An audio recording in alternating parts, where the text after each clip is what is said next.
Yo, this chapter is so easy. Fagin thinks he can get us with this test. For real, yeah. I'm telling you. Yeah, give me a second. Alright. What's up? Yo, Randy. I need help with this micro, man. I can't get this Monopoly stuff. Oh, word? I'm actually studying with a couple of friends. How about we come over? Yeah, alright.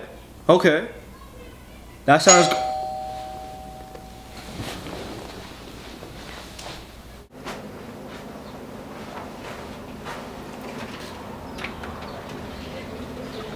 Can we come in? Yo, bro, that was quick. Bro, what's up? It's Monopoly. We're gonna play Monopoly. Do you really think a Monopoly board game is gonna prepare us for this test? This chapter is dry, man. The only way we can learn is playing Monopoly. Alright, man. I really need a 90 for this test in order for me to pass for the quarter and graduate. You got this.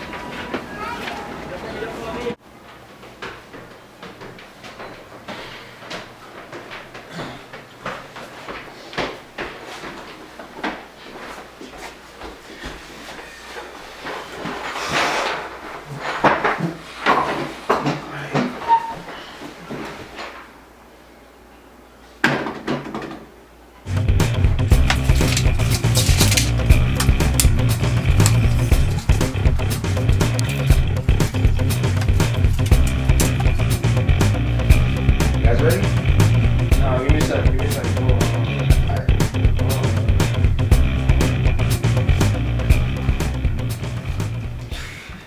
Trying to cheat?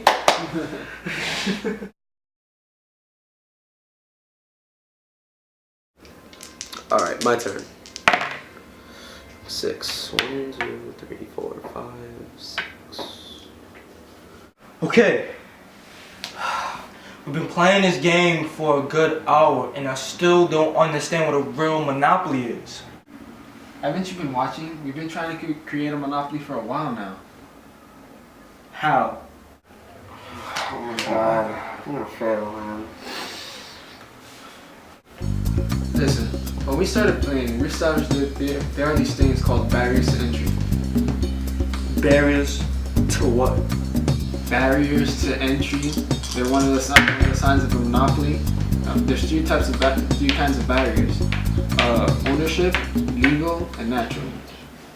Okay, when exactly did we learn all this? Well, in the game, the bank is a monopoly. It's a monopoly because it owns all the land and the money in the game. The government allows the bank to do so. That's called the legal barrier to entry. Okay. I kind of get it now, but can you give me another example that's more concrete? Alright, Richard. Look at De Beers. De Beers is a South African corporation that owns almost all of the world's diamond mines. The fact that it owns all those mines makes it impossible for other companies to get diamonds, making it have an ownership barrier to entry.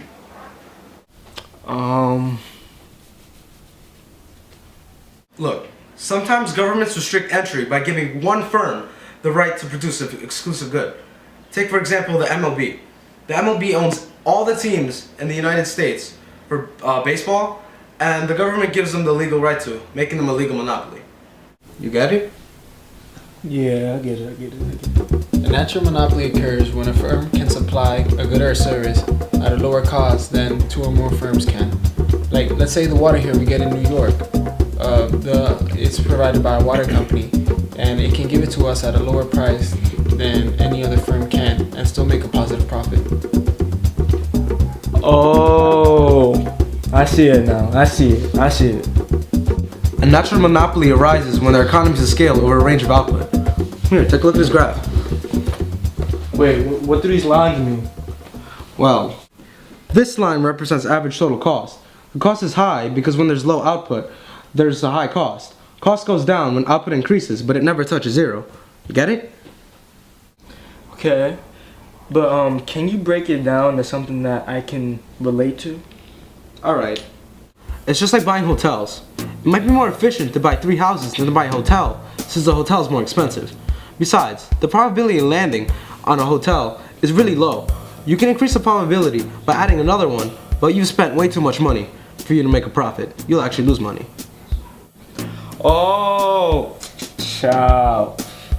To add to what John said, pricing is also an issue for monopolies. At the beginning, we all started equally and had the same chances to buy the land that we own. So these will be monopolies versus competition. Monopolies when a sole producer faces a downward sloping demand curve. This makes it a price maker, allowing them to reduce sales and increase price, while a firm in a perfect competition faces a horizontal demand curve, which makes it a price taker. So basically, monopolies make their own prices? Exactly. It's like the utilities. If you land on it, you owe the owner the price that they set. You're gonna have to pay this price because, well, there's no other water suppliers, well, in this case. I get it now. So since there's no competition, they can basically charge whatever they want. Well, sorta. The price monopolies charge is on the demand curve, right above where marginal cost equals marginal revenue. Total revenue is represented by this square right here. So that's how much you earn? Yeah, exactly. Okay, I got it. So basically, you're just multiplying. Yeah. Okay. You know what I just noticed? What? The rent changes at different times for some people. Why doesn't the rent stay the same? Oh, that's because firms price discriminate depending on the different types of buyers. They identify these types of buyers and sell them a product that can't be resold. Okay. But does that help the salesperson make more money? It does, actually. It deals with consumer surplus. Price discrimination allows firms to take as much consumer surplus from the consumer as possible. They do this because they don't know everyone's demand, so they have to price discriminate depending on certain groups of people. So I'm guessing if the firms had enough information, then they would take all the consumer surplus? Yes. That's called perfect price discrimination. This occurs when a firm charges the maximum price that a consumer is willing to pay for one more unit. Wow, firms should just do it all the time then. Yeah, their debit losses would be zero if they did this. Well, my deadweight losses are way past zero. I can't afford to pay you. I'm done. You're just mad that you lost. So loser. Shut up. When a monopoly increases the amount it supplies by 1 unit, two things happen. First is the price effect. When they want to supply one more unit, price goes down. Next is the output effect. If the price goes down, the firm would produce less output. It really comes down to the elasticity of demand. If the demand is elastic, if they increase output, total revenue also increases. Remember what I said before. The profit maximization point is on the demand curve above where marginal cost equals marginal revenue. Okay, I'm kind of getting the hang of this stuff now. Good, good. Alright, it's my turn. Alright? God. Okay, 4. 1, 2, 3, 4. Richard, do you see when you landed on my property? Now you have to pay me. Wait, so that's why you keep running. You know what? Here's your money, man. Each time I land in your spot, I go bankrupt. Come on, man. I thought we were cool. Yo, stop being a sore loser and just pay me. And if you didn't know, this shows the economic concept that monopolies are price givers, not price takers. Wait, so you're saying that monopolies can charge whatever price they want for their products? Exactly. Since it's the only one selling a unique product and there's no alternatives for its consumers, it can charge its own price. A monopoly is the exact opposite of a perfect competition.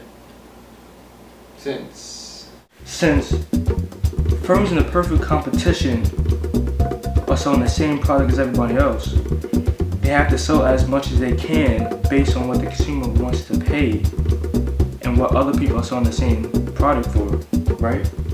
Yo, can I finish? What you said was right, and since there's no other firm selling the same product, they can boost up their price and earn more economic profit without having to worry about other firms entering the market. Just think about how John Rockefeller lowered his prices to put all other oil companies out of business. And when his friend was the last one, he set a price of his choice. Wait, guys, I'm hungry. Oh man, who ate all the pizza? Randy explained this. It's important for you to remember that the quantity at which monopolies produce is where marginal revenue equals marginal cost, and they set the price where the quantity meets the demand curve. And since monopolies have to find their own price and output of production, they'll charge more and produce less than perfect competition. Duh. So are monopolies even efficient? Exactly, they're not. Look, if they produce here at an inefficient point rather than here at the efficient point, then a deadbit loss would be created. Alright, cool. My turn. I got this.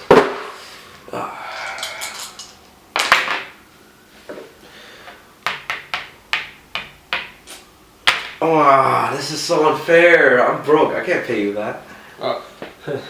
A monopoly can be fair or unfair, depending if the consumer or the producer gets rich or not. Well, you're getting rich all the way. I got like no money to pay you. Okay, I think I understand Monopoly now. I'm gonna beat you guys in this game, and I'm gonna ace that test.